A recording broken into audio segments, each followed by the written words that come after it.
Organism, ठीक आहे. Unicellular युकॅरियोटिक organism होते. त्याच्यानंतर त्याचे जे काही लोकोमोटिव्ह होते ते वेगवेगळे लोकोमोटिव्ह स्ट्रक्चर प्रेझेंट होते. लाईक फ्लॅजेला कशामध्ये फ्लॅजेला Which organism move with the help of flagella? Bacteria. Nuclei. ठीक आहे. सिलिया कशामध्ये आहे?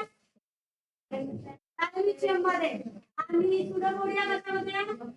अमिबामध्ये. त्याच्यानंतर आपण बघितलं होतं मोड ऑफ न्यूट्रिशन. कोणत्या mode of nutrition? Heterotrophic mode of nutrition. कोणत्या हेटेरोट्रॉपिक आहे?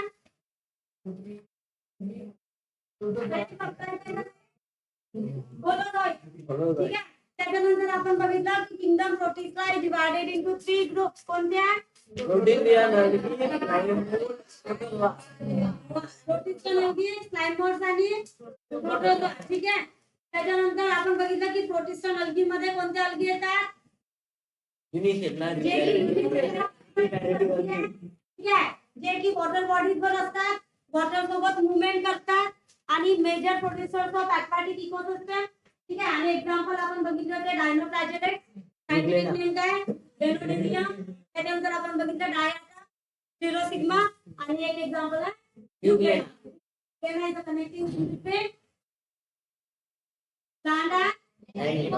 ठीक आहे. म्हणून जे बॉटनिस्ट आहेत ते युग्लेनाला ऍज अ प्लांट म्हणून कन्सिडर करतात आणि जे झूलॉजिस्ट आहेत ते युग्लेनाला ऍज अ एनिमल म्हणून कन्सिडर. त्याच्यानंतर आपण बघितलं होतं स्लाइमोड. ठीक आहे. स्लाइमोड्स मध्ये कोणते येतात?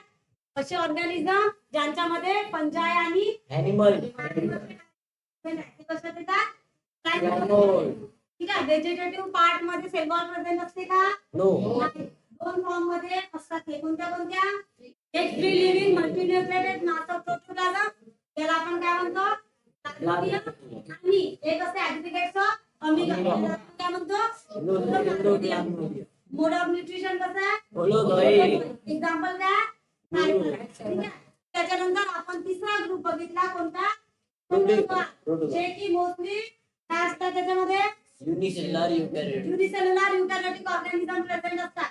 व्हेरियस शेप साइजेसचे ते प्रेझेंट असतात. ठीक आहे. ओव्हल असेल, स्फेरिकल असेल, बेल शेप असेल, ट्रिपल शेप असेल, इरेग्युलर. त्याच्यानंतर वेगवेगळ्या सिमेट्रीचे जे असतात. कोणत्या सिमेट्री आहे?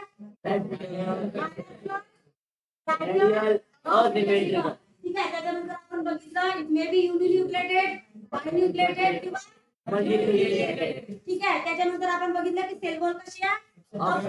पण त्यांच्या बॉडीवर हार्ड कवरिंग दिसते. ते कवरिंगला आपण काय म्हणतो? पेलिका. ठीक आहे. आणि एक्झाम्पल काय आहे त्याचे? Amoeba, Entamoeba, etcetera. ठीक आहे. हे किंगडम कोणता? आता किंगडम नंबर 2. आता आपल्याला बघायचं आहे किंगडम 1. ठीक आहे.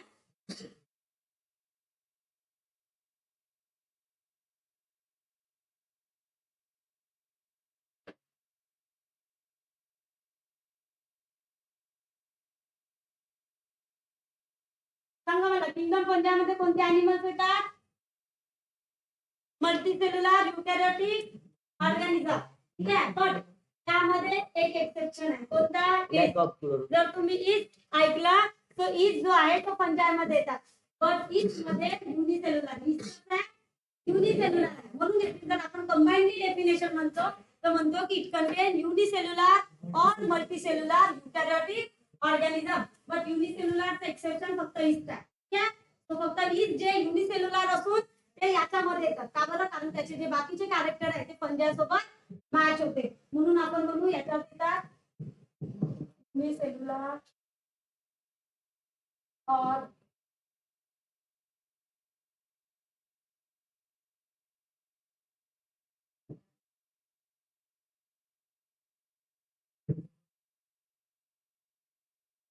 त्याच्यानंतर जर तुम्ही यांच्या बॉडी स्ट्रक्चर बघितलं त्यांची बॉडी कशी असते? थॅलस लाईक असते.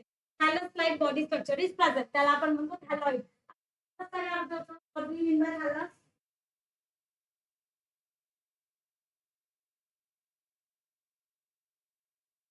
The body which is not divided into roots, stem or leaves, त्याला आपण काय म्हणतो? थॅलस. असं स्ट्रक्चर ज्याच्यामध्ये तुम्हाला प्रॉपरली ट्रू रूट किंवा स्टेम किंवा लीव्ह दिसत नाही. फक्त मास फक्त काहीतरी प्लांट सारखं दिसते. ठीक आहे. पण त्याला प्रॉपर रूट किंवा शूट किंवा स्टेम लीव्स काहीच नसते, तो त्या स्ट्रक्चरला आपण काय म्हणतो, थॅलस. तो हे कसे असतात, थॅलॉइड स्ट्रक्चर असतात, थॅलस. त्याच्यानंतर जर तुम्ही बघितलं तर मस्क्युलर टिश्यू यांच्यामध्ये अब्सेंट असते.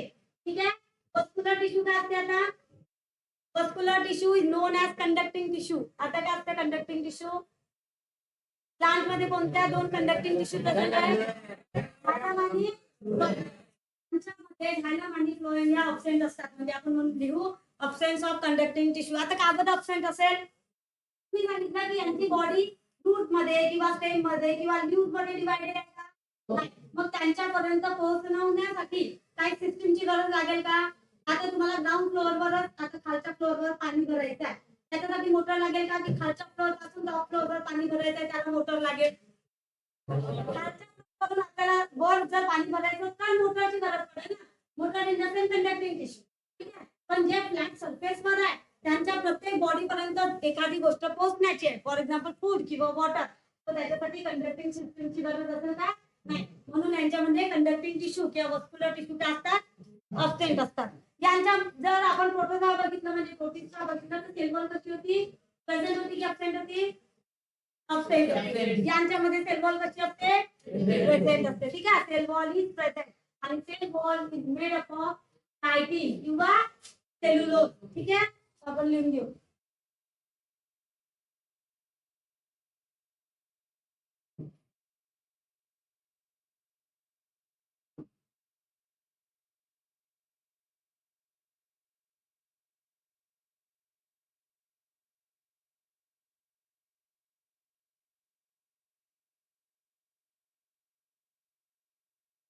आता बघा काय आहे कायटिन आणि सेल्युलोज, काय आहे सांगा बरं मला. हा, chitin is a tough complex sugar. शुगरला अजून काय म्हणतो आपण, काय म्हणतो,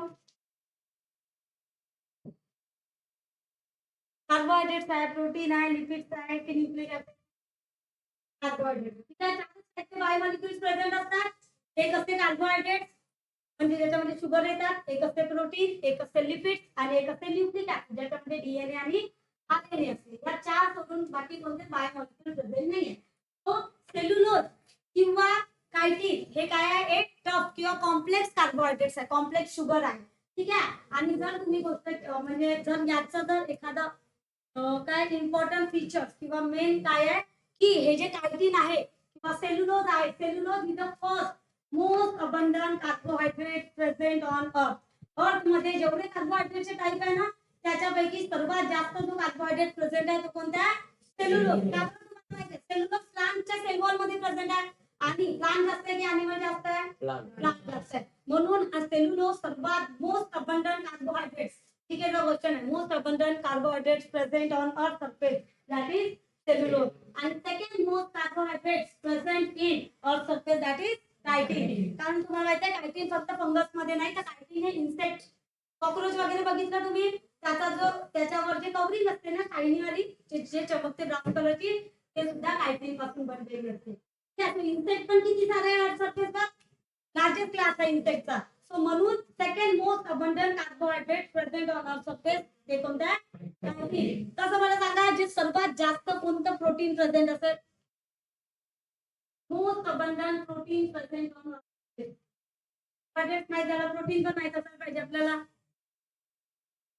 रुबिस्को नाव ऐकला, रुबिस्को बेटा एक एन्झाइम. तुम्हाला माहित आहे एन्झाइम काय असतात, enzymes are nothing but the protein in nature. जसं केमिस्ट्री मध्ये कॅटलिस्ट असते, कॅटलिस्टचं काम काय, रेट ऑफ रिएक्शन इन्क्रीज करते, तसंच enzyme is known as biocatalyst. ठीक आहे, एन्झाइम्स काय करतात, रेट ऑफ रिएक्शन इन्क्रीज करतात. ठीक आहे, तो एन्झाइम्सला बायो कॅटलिस्ट म्हणतात. तो जे रुबिस्को आहे ती एक एन्झाइम आहे आणि enzyme is protein in nature. Enzyme हा प्रोटीन पासून बनलेला आहे. रुबिस्को जर तुम्ही बघितलं तर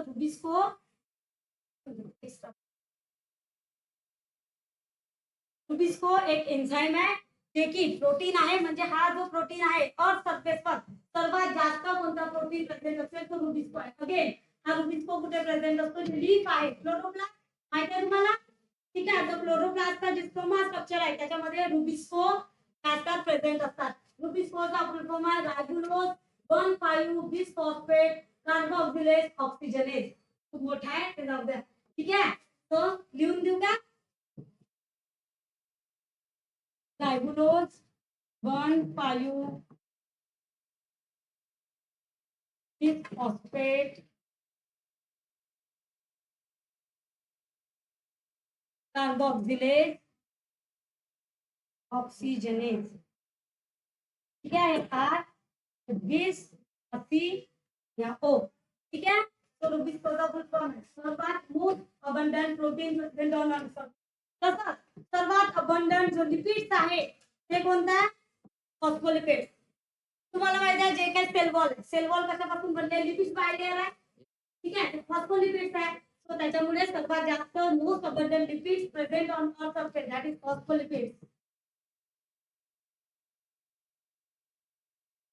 एवढं समजलं?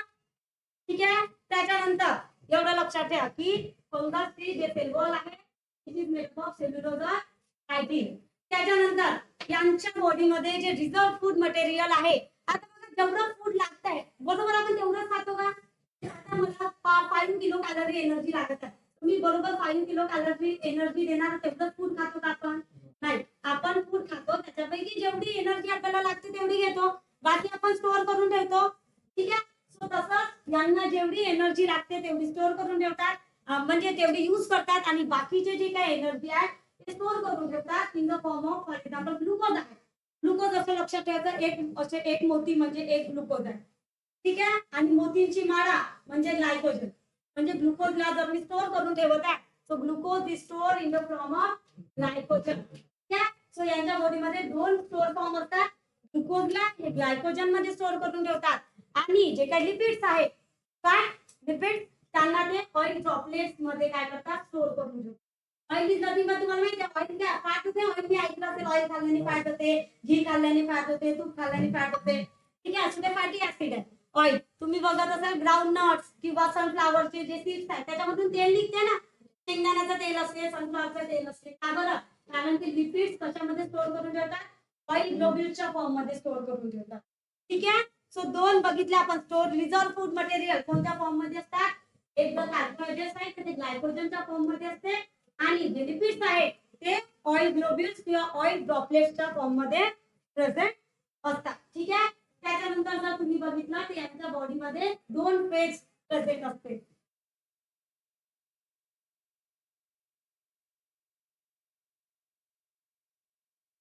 Reserve food material in the form of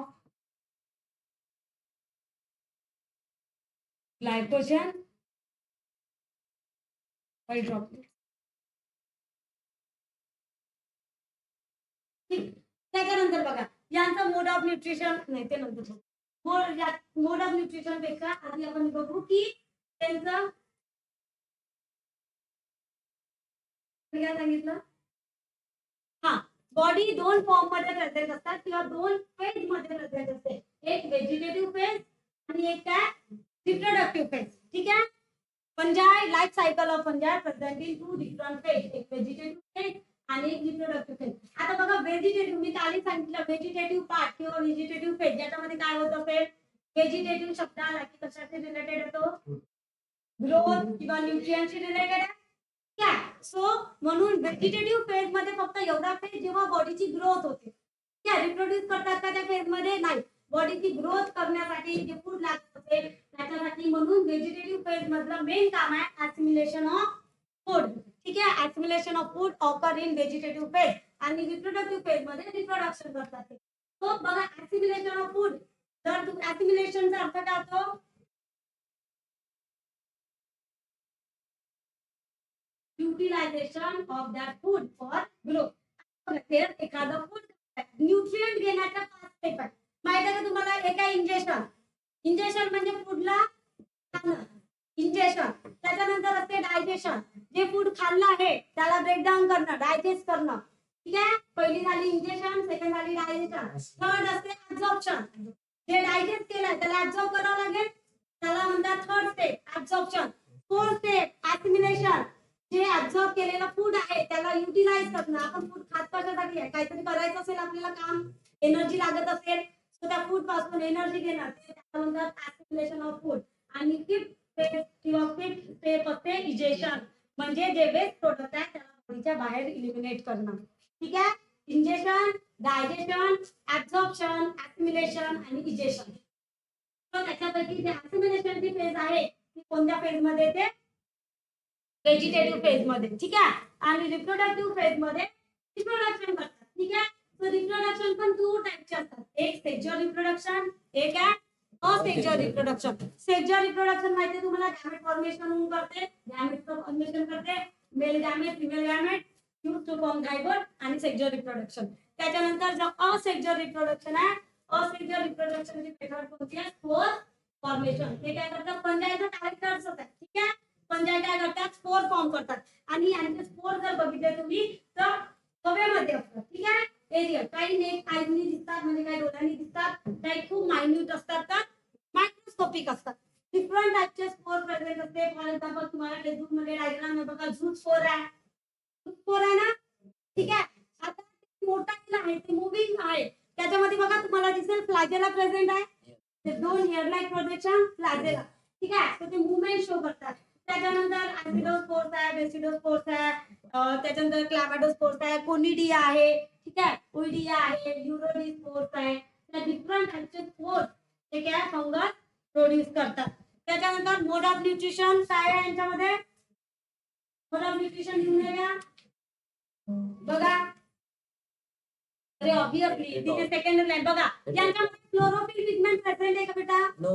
नाही. क्लोरोफिल पिगमेंट प्रेझेंट आहे नाही. मग फोटोसिंथेसिस करेल का? नाही. मग ऑटोट्रॉपिक असेल का? नाही. मग काय करते? म्हणून हे नेहमी काय असते? दुसऱ्यांवर डिपेंड असते. 2 टाइपचे मोड ऑफ न्यूट्रिशन आपल्याला याच्यामध्ये दिसते, एक सॅप्रोफाइट्स आणि एक पॅरासिटिक. ठीक आहे. पॅरासिटिक मी आधी सांगितलं, पॅरासिटिक म्हणजे असे ऑर्गॅनिझम जे दुसऱ्या लिव्हिंग ऑर्गॅनिझमची त्यांना गरज असते, त्याला तुम्ही ऐकलं फंगल इन्फेक्शन होते आपल्याला. फंगल इन्फेक्शन होते, मग ते आपल्याला काऊन होते? कारण त्यांना एखादी लिव्हिंग होस्टची गरज असते राहण्यासाठी. मग त्यांनी जर आपली बॉडी सिलेक्ट केली फंगसनी राहायला, तर ते पॅरासिटिक आहे, मग आपल्याला त्याचं इन्फेक्शन होते. ठीक आहे. पॅरासिटिझमचा अर्थ असा होते की एका स्पेसिसला बेनिफिट होते, दुसऱ्या स्पेसिसला काय होते? नुकसान होते. असं जे असोसिएशन असते त्याला म्हणतात पॅरासाइट किंवा पॅरासिटिक. ठीक आहे. एक बघा, फंगस जर आपल्या बॉडीवर ग्रो झाला तर आपल्याला ते बिमारी होईल. फंगसला ठीक आहे, राहायला जागा मिळते, न्यूट्रिएंट मिळते, कारण स्वतः तो प्रिपेअर करू शकणार नाही. आपल्याला काही फायदा आहे का त्याचा? नाही. Parasitic nutrient. त्याच्यानंतर बघा सॅप्रोफाइट. असे फंगस तुम्ही ऐकताय ना, मशरूम जे आपली लाईफ सायकल असते किंवा फूड चेन तुम्ही बघितलं असेल, डिकम्पोजर मध्ये फंगसचं चित्र काढून असते मशरूमचं, छत्री सारखं काढून असते. कारण फंगस काय करते? डिकम्पोज करते. डेड ऑर्गॅनिक मॅटरवर काय करतात? ते फीड करतात. मग त्या टाइपच्या न्यूट्रिएंटला आपण काय म्हणतो? Saprophytic nutrient. So both they are heterotrophic. They show 2 types of heterotrophic nutrient, एक पॅरासिटिक आणि एक आहे सॅप्रोफाइट्स. पॅरासिटिक म्हणजे लिव्हिंग ऑर्गॅनिझमवर फीड करतात आणि सॅप्रोफाइट्स म्हणजे डेड ऑर्गॅनिझमवर फीड करतात. ठीक आहे. हे झालं त्याचं टाइप ऑफ न्यूट्रिएंट. त्याच्यानंतर एक्झाम्पल कोणते कोणते एक्झाम्पल आहे? Penicillin, Penicillium.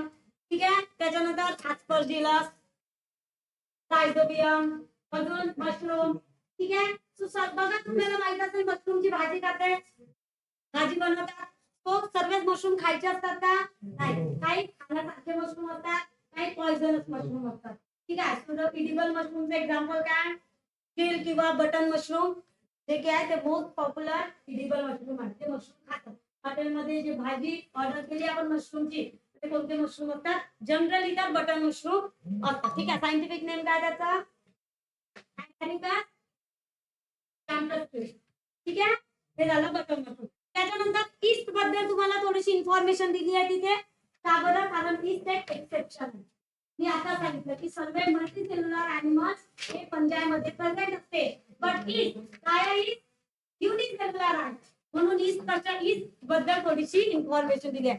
बघा तुम्हाला माहिती असेल, आपल्याला जर उद्या इडली बनवायची असेल तर तुमची मम्मी आदल्या दिवशी काय बॅटर ठेवते ना इडलीचा, टाकते, त्याच्यामध्ये ईस्ट पावडर टाकतात, इनो वगैरे टाकतात, त्याच्यामध्ये ईस्ट असते. ठीक आहे. सो ईस्ट काय करते? ईस्टची स्पेशालिटी आहे. ईस्ट काय करते? फर्मेंटेशनची प्रोसेस करत असते. फर्मेंटेशनची प्रोसेस म्हणजे काय? Carbohydrate is converted into ethanol and carbon dioxide. ठीक आहे. Ethanol plus carbon dioxide. इथेनॉलचा फॉर्म्युला काय आहे?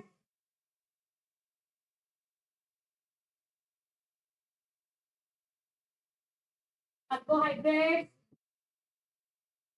इथेनॉल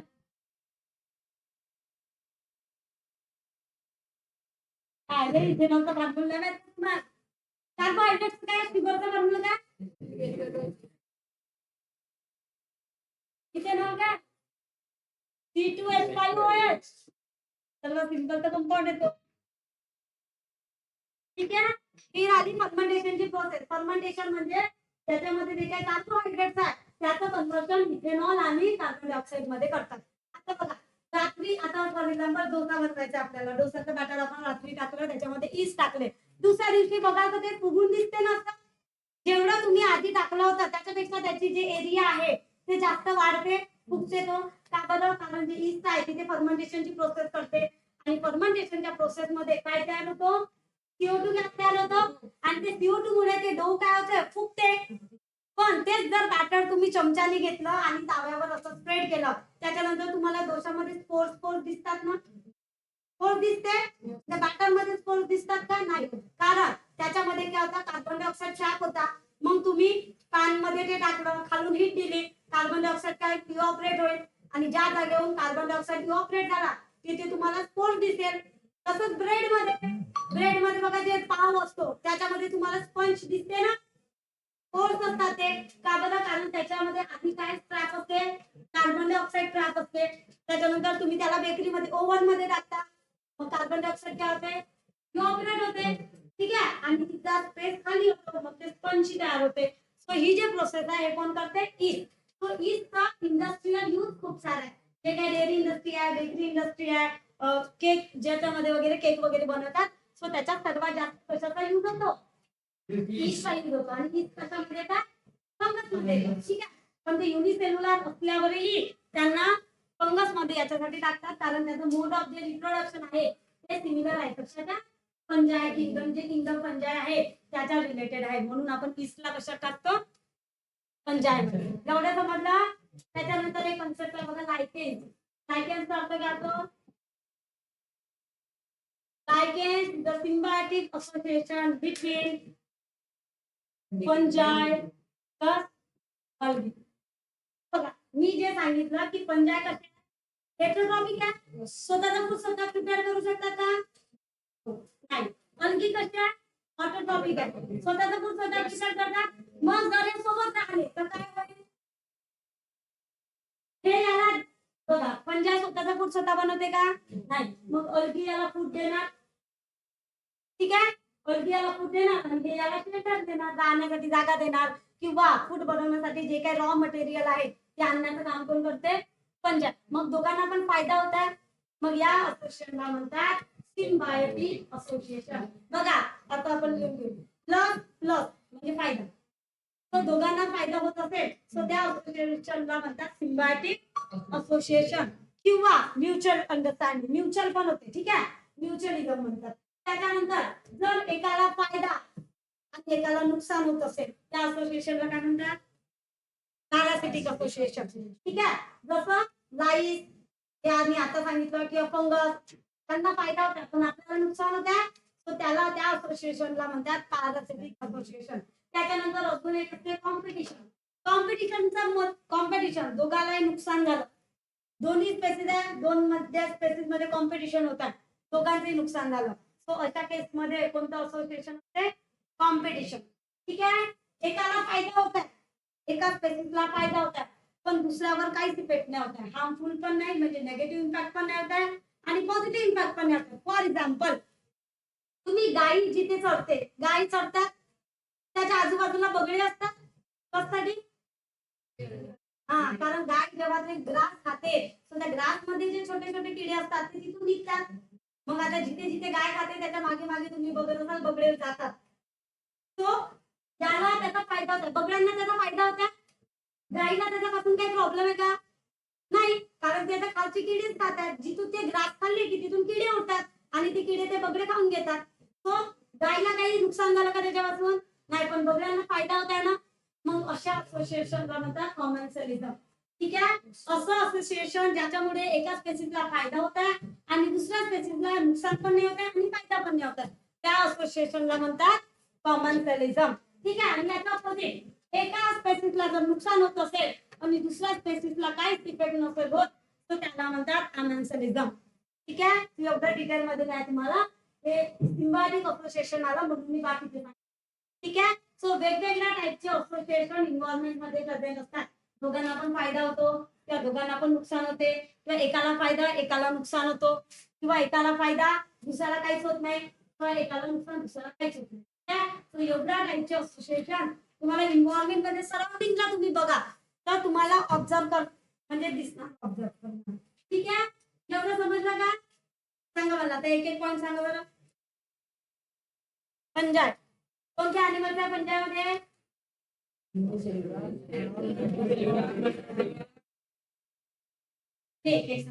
हा, एक पंजाबचा जर तुम्ही स्ट्रक्चर बघितला तर पंजाब फिलामेंटस स्ट्रक्चर. फिलामेंट माहिती आहे तुम्हाला? Ribbon like structure. So filament structure मध्ये प्रेझेंट असते. जर सिंगल फिलामेंट असेल आपण त्याला काय म्हणतो? फायब्रो. ठीक आहे. आणि ग्रुप ऑफ फिलामेंट असेल तर आपण त्याला काय म्हणतो? मायसेलियल, किंवा त्या स्ट्रक्चरला म्हणतात मायसेलियम. ठीक आहे. सिंगल फिलामेंट असेल तर हायफा आणि ग्रुप ऑफ फिलामेंट असेल तर त्याला आपण काय म्हणतो? मायसेलियल किंवा मायसेलियम. आता सांगा मला एक एक स्ट्रक्चर. हा, कोणते ऑर्गॅनिझम याच्यामध्ये असतात?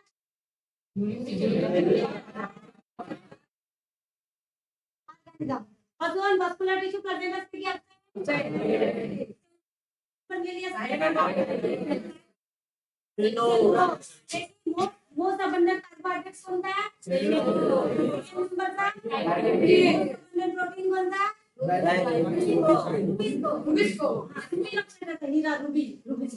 त्याच्यानंतर मोस्ट अबंडंट लिपिड्स कोणता आहे?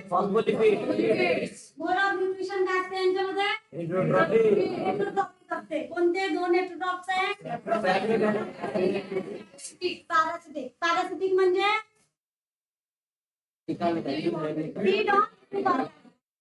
आणि सॅप्रोफाइट्स म्हणजे ठीक आहे. त्यानंतर सॅप्रोफाइट्स. त्याच्यानंतर दोन फेज प्रेझेंट असतात. कोणत्या कोणत्या? व्हेजिटेटिव्ह फेज मध्ये कोणता इव्हेंट होते? ग्रोथ किंवा ऍक्युमुलेशन ऑफ. आणि रिप्रोडक्शन मध्ये कोणता इव्हेंट होतो? Formation of spore. Aerial floor असते, हवामध्ये फॉर्म होते. त्याच्यानंतर एक्सेप्शन युनिसेल्युलर. पंजाबचे एक्झाम्पल काय फंक्शन आहे त्याचं? कोणती प्रोसेस करतात ते? बायप्रोडक्ट काय फॉर्म होते? इथेनॉल कार्बन डायऑक्साइड किंवा CO2. कशामध्ये यूज होतो? Bakery product industry. ठीक आहे. केक इंडस्ट्री त्याच्यामध्ये तो यूज होतो. त्याच्यानंतर लायकेन काय? सिम्बायोटिक असोसिएशन ऑफ पंजाब. पंजाबला काय फायदा आहे? अलगीपासून पंजाबला काय फायदा आहे? दूध देते. आणि अलगीला काय फायदा आहे? देते. ठीक आहे. तर आज वाचावर एक एक पॉइंट बद्दल वाच. पहिला point watch. Kingdom Fungi. Fungi is a group of those organisms who form balanced but unicellular or multicellular that solution defined evolve containing endonucleus eukaryotic but lack chlorophyll and differentiation of vascular tissue. Conducting tissue काय म्हणते? Absent आहे. Cell wall present आहे, जे की chitin पासून बनलेली आहे. त्याच्यानंतर आता युकॅरियोटिक सेल आहे म्हणजे वेल डिफाइंड न्यूक्लियस प्रेझेंट असते. ठीक आहे. आणि युनिसेल्युलर किंवा मल्टीसेल्युलर दोन्ही काय आहे? ऑर्गॅनिझम याच्यामध्ये प्रेझेंट असतात. समोर वाच. Fungi are the other plant bodies separated into root, stem, and leaves, unicellular or the multicellular, simultaneously or mycelia. Single filament is called filamentous or mycelial. Or mycelial. Single filament is called hypha, and the cluster of the filament is called mycelium. बघा इथे काय म्हणते? Multicellular आहे किंवा unicellular आहे. Filamentous structure आहे. Single filament असेल तर त्याला आपण हायफा म्हणू, आणि ग्रुप ऑफ फिलामेंट असेल तर आपण त्याला काय म्हणू? मायसेलियम. आणि body is not divided into root, stem और लीव्ह, त्यालाच म्हणतात थॅलस. हा समोर वाच. Definite cell wall containing loss of chitin complex sugar. Tough complex sugar. हा काय म्हणते त्याच्यात डिफाईन्ड सेल वॉल प्रेझेंट आहे जे की सेल्युलोज और कायटिन पासून बनलेली आहे. कायटिन काय टफ म्हणजे कडक एकदम हार्ड कार्बोहायड्रेट्स. हा शुगर समोर.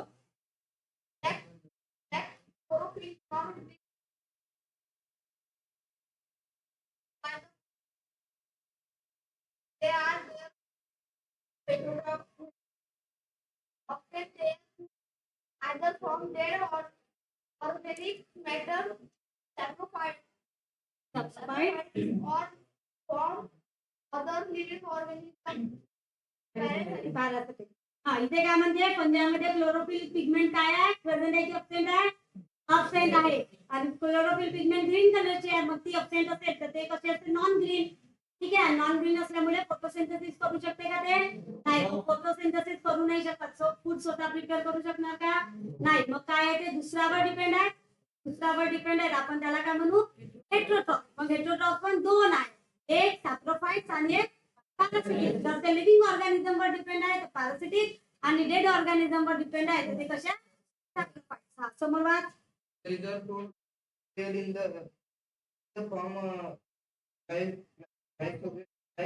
Glycogen and oil ग्लोब्युल्स. हा त्यांच्यामध्ये जे फूड स्टोअर करून ठेवतात ते दोन फॉर्म मध्ये करतात ते ग्लायकोजन आणि ऑइल ग्लोब्युल्स. हा समोर. On the aerobic phases, the vegetative phase and the reproductive phase. The vegetative phase is concerned mainly with the assimilation of food. The mycelium absorbs soluble food material from the surrounding. हा इथे बघा दोन phase मध्ये आहे म्हणजे divide. एक vegetative phase त्याच्यामध्ये असिम्युलेशन of food करतात ते म्हणजे जे फूड त्यांनी खाल्लं आहे त्याला ऍब्सॉर्ब करणं त्याच्यापासून जे त्यांना रिक्वायरमेंट आहे ते घेणं. आणि एक आहे रिप्रोडक्टिव्ह फेज. हा समोर वाच. Reproductive phase mainly mainly occurs by formation of asexual reproduction of formation organs and of gametes during the reproduction of the fungus starts producing aerial fructification. fructification म्हणजे असं स्ट्रक्चर ज्याच्यामध्ये स्पोर स्टोर राहतात. these bodies are sometimes हा इथे काय म्हणते reproductive phase मध्ये काय होते ते आहे एक तर गॅमेट फॉर्मेशन करतात आणि नाहीतर स्पोर फॉर्मेशन करते. एरियल म्हणजे हव्यामध्ये एक बॉडी तयार करतात त्याला म्हणतात फ्रुक्टिफिकेशन. त्याच्यामध्ये काय असतात स्पोर्स असतात. काही वेळा ते कलरलेस असतात काही वेळा ते कलरच्या फॉर्म मध्ये कलर्स असतात त्यांना ते डोळ्यांनी दिसतात. हा समोर example. Suppose the fungi is produced rhizopus is here. As per Jesus, there are several kinds of mushrooms. Some are edible and other are poisonous. Common edible mushroom is orbital Carigus campus. ठीक आहे. तो इथे काम different टाइपचे example दिले आहे. रायझोपस आहे mushroom आहे ऍस्परजिलस आहे पेनिसिलिन आहे. ठीक आहे. काही इडिबल मशरूम आहे काही पॉइझनस मशरूम आहे. इडिबल मशरूमचे एक्झाम्पल आहे बटन मशरूम. बाकी